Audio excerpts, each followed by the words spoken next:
Ram Ram coders, मुझे उम्मीद है आप सब बहुत अच्छे होंगे। अगर आपको आपके डीएसएस से रिलेटेड प्लेसमेंट और इंटर्नशिप प्रिपरेशन में दिक्कत आ रही है, then you can definitely check out our complete placement and internship preparation course. Link for it is in the description box. Well, आज का पहला सवाल, इसमें आपको क्वेश्चन में दो नंबर्स दिए होंगे, एन और एस। एन और एस, और आपको बताना है कि आप इस एस को रिप्रेजेंट करने में कितने एन स्क्वायर का इस्तेमाल करोगे। बैकड्रॉप बता देता हूँ क्वेश्चन का। एक आदमी था, उसके पास एक n+1 एरे था, n+1 साइज का एरे था, जिसमें कि 0 से लेके n, 0 इंक्लूसिव है और n एक्सक्लूडेड है, मतलब कि n से छोटे नंबर्स हो सकते हैं। तो इतने, इस रेंज के बहुत सारे नंबर थे, या फिर इस रेंज के नंबर थे, या फिर अगर इस रेंज से बाहर था नंबर तो वो नंबर था एन स्क्वायर। तो आपको बताना है कि इस n+1 एरे एलिमेंट्स में कितने सारे एलिमेंट एन स्क्वायर थे। ठीक है, और ये गिवन है कि it is always unique, it will always be unique. ठीक है, और हमेशा एक ही पॉसिबल आंसर होगा इसका।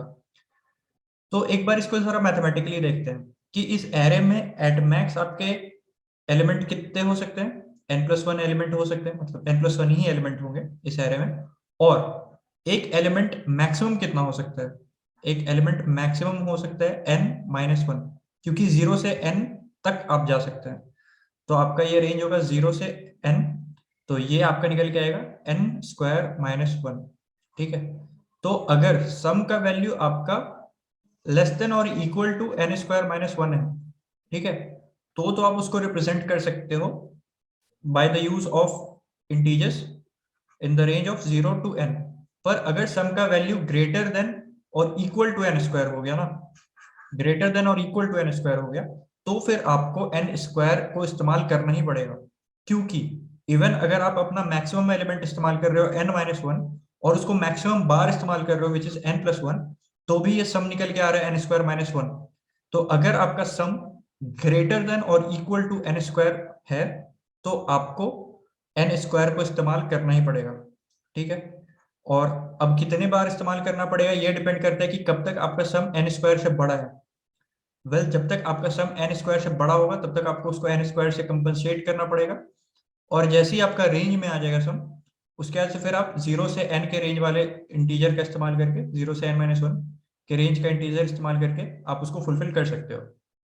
एक बार मैथमेटिकल प्रूफ हमने देख लिया, एक बार इन सारे टेस्ट केसेस पे रन करके देखते हैं। यहाँ पर n का वैल्यू 7 और s का वैल्यू है 0, तो obviously some is less than n²-1। ठीक है, लेस देन और इक्वल टू, तो यहाँ पर ये कंडीशन ट्रू है, सम 0 है which is obviously less than 48। और फिर आगे बढ़ते हैं, यहाँ पर सम का वैल्यू है 1 और आपका n²-1 का वैल्यू क्या होगा, 1-1 0। तो ये यहाँ पर इनइक्वालिटी होल्ड नहीं कर रही है। ठीक है, तो यहाँ पर आपको एक ना एक n² इस्तेमाल करना ही पड़ेगा। n का वैल्यू है यहाँ पर 1, तो आप कितना n² इस्तेमाल कर सकते हो, एक इस्तेमाल करोगे, उसी से आपका काम हो जाएगा। आपका sum will be equal to n²। ठीक है, अब तीसरे एग्जाम्पल पे चलते हैं। यहाँ पर आपका सम है 12 और n का वैल्यू है 2, तो सम यहाँ पर ग्रेटर देन है, और ग्रेटर देन है आपका n²-1 से। n²-1 यहाँ पर आपका क्या आएगा, 4-1 3। ठीक है, तो यहाँ पर मतलब आपको n² इस्तेमाल करना ही पड़ेगा। अब कितना इस्तेमाल करना पड़ेगा ये एक बार देखते हैं। तो 12 माइनस n² करते हैं एक बार, 4 8, still it is greater then n²। फिर एक बार हटाते हैं, 4, still it is greater then n²। फिर एक बार हटाते हैं। ठीक है, तो यहाँ पर अब जाके आपका सम हुआ 0, और अब आपको क्योंकि सम 0 हो चुका है, तो अब आपको कुछ भी और एलिमेंट इस्तेमाल करने का जरूरत नहीं, और आप देख सकते हैं कि अभी आपके सारे एलिमेंट भी एग्जॉस्ट हो चुके हैं। ठीक है, अब एक और एग्जांपल पे चलते हैं। तो ये हो गया 12। अब 12 is greater then n²-1, n का वैल्यू है 3 आपका यहाँ पर, तो वो क्या आएगा, क्या 8। तो 12 इज ऑब्वियसली ग्रेटर देन 8, तो यहाँ पर आपको एक बार n² इस्तेमाल करना ही पड़ेगा एटलीस्ट। तो एक बार n² हटा देते हैं, तो ये क्या हो गया हमारा, ये हो गया हमारा, निकल के आया 3। ठीक है, अब आपके पास तीन एलिमेंट बचे हैं और उनके इस्तेमाल से आप ऑब्वियसली 3 सम निकाल सकते हो, राइट। और अब आप दूसरा एन स्क्वायर भी इस्तेमाल नहीं कर सकते क्योंकि सम आपका एन स्क्वायर से नीचे आ चुका है, ठीक है। और ये हमेशा पॉसिबल होगा, ये हमेशा पॉसिबल होगा, इसका आप चिंता मत करो। आप अलग अलग टेस्ट केस ले सकते हो अगर आपको इससे कन्विक्शन नहीं आ रहा है तो, पर ये हमेशा ट्रू होगा। तो कितने एन स्क्वायर हमें जरूरत पड़ने वाले हैं, जितने बार आप एन स्क्वायर से सम से एन स्क्वायर को सम को हटा सकते हो। जैसे कि इसका वैल्यू आप ले लो 5, एन का वैल्यू 5 ले लो, और इसका वैल्यू आप ले लो 63, ठीक है। तो ऑब्वियसली आपका ये एन स्क्वायर माइनस 1 से बड़ा है सम का value is greater than n square minus 1, it is 24 होगा एन स्क्वायर माइनस 1। तो यहाँ पर आपको एन स्क्वायर सम का इस्तेमाल करना ही पड़ेगा, ठीक है। अब कितने बार इस्तेमाल करना पड़ेगा, एक बार ये देख के आते हैं। तो आप एक बार इस्तेमाल करोगे ये हो जाएगा 25, और अगले बार इस्तेमाल करोगे ये हो जाएगा 50।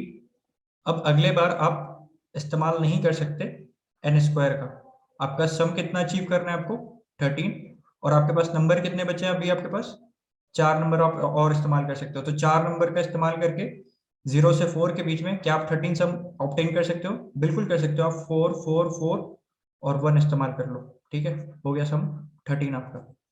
तो ये आपको उम्मीद है मुझे समझ में आ रहा है कि आपको अगर आपका सम जब तक ग्रेटर देन एन स्क्वायर होगा तब तक आपको उसमें से एक ना एक एन स्क्वायर तो ऐड करना ही पड़ेगा। और इसका एक्चुअल में आप माइनस माइनस करके भी कर सकते हो, पर उससे टीएल ही आएगा। एक बार में आपका क्या निकल जाएगा इससे 63/25, मतलब s बाई एन स्क्वायर, ठीक है। तो इससे क्या निकल के आता है, कोफिशिएंट निकल के आता है। तो बस वही कोफिशिएंट निकाल देना कि कितने बार आप इसमें से घटा सकते हो, राइट। और जितना भी रिमाइंडर होगा इसके बाद वो हमेशा ऑब्टेनेबल होगा, ये क्वेश्चन में दिया हुआ है, ठीक है। तो बस यही छोटा सा चीज है, इसका कोड तो कुछ है नहीं, बस आते ही खत्म हो गया। पर फिर भी मैं आपको एक बार दिखा देता हूँ अपना कोड मैंने क्या किया। यहाँ पर मैंने इनपुट ले लिया है एन और एस, और फिर मैंने रिटर्न कर दिया है एस बाई एन स्क्वायर, ठीक है। और यहाँ पर एन को मैंने अपडेट कर दिया एन स्क्वायर से, तो इसलिए मैंने रिटर्न किया एस बाई एन, और this is the total number of n square will be needed. तो अगर इसके बाद कोई डाउट है तो कमेंट सेक्शन पे आ सकते हैं, या फिर हमारे टेलीग्राम चैनल से जुड़ सकते हैं, हम हमेशा आपके डाउट बताने के लिए रेडी हैं। That's it for now, thank you.